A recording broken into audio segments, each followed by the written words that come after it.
I've just seen Avatar Fire and Ash, and let me tell you, it is a film that I think hits me in a mixed way on both sides of the matter. First thing, I'm going to start with the positives. Visually stunning, visually beautiful, awesome again, as you expect from the Avatar franchise. This film is certainly, you want to go see it in IMAX if you can. See it in every single possible thing you can, perfect visuals, best visual setting you can watch this film in. Go see it like that because it's definitely worth it. The Fire Tribe and the Colonel becoming an awesome villain for this film, really enjoyed that. Colonel is definitely growing on me. Wasn't necessarily a fan of the reuse of the same villain for the second film and now for the third, but the introduction of the new villains in the Fire Tribe, really cool, very unique. Loved the motivations of the Fire Tribe and their reason for hating on the different communities they come across. I really like the relationship between the leader of the Fire Tribe and the Colonel. That's a very interesting one that they delve deep into and definitely set something up for the fourth film there. Definitely a bit of spice coming off of those. However, this film, though it is beautiful, though it is a visual masterpiece, my big problem with it is the story is very repetitive. Like I said, with the same villain.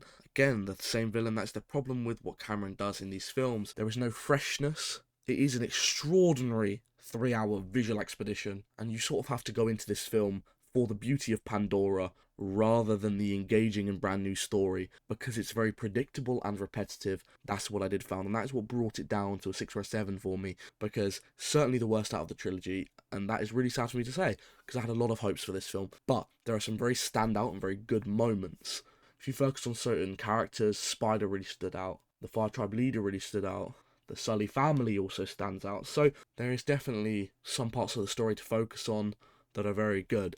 But it is very much this repeated and rinsed story, and that is where it gets a slight downgrade for me. Other than that, definitely recommend you go watch it, even though with its scary 3-hour 15-minute runtime, it is definitely worth seeing because it is so beautiful, so realistic. Genuinely one of the most visually stunning films I've ever seen, and I come out of most of the Avatar films saying that. Way of Water gave me very high hopes for this one, and sadly this did not necessarily fulfill those. I did come out a little disappointed, but I still did enjoy it, so I still recommend you go see it. Definitely sets up a good fourth one if he does do it. Hopefully he adds some more substance to the story, creates something very different and very unique for the franchise, because that is what it needs. The fourth one will be a huge flop if there is no freshness. We're talking 3 or 4 out of 10, because 3 movies with very similar plots and villains and storyline, you can then sort of be, okay, there is elements of freshness in there, but when you get to the fourth, you start to get to a struggle town there. So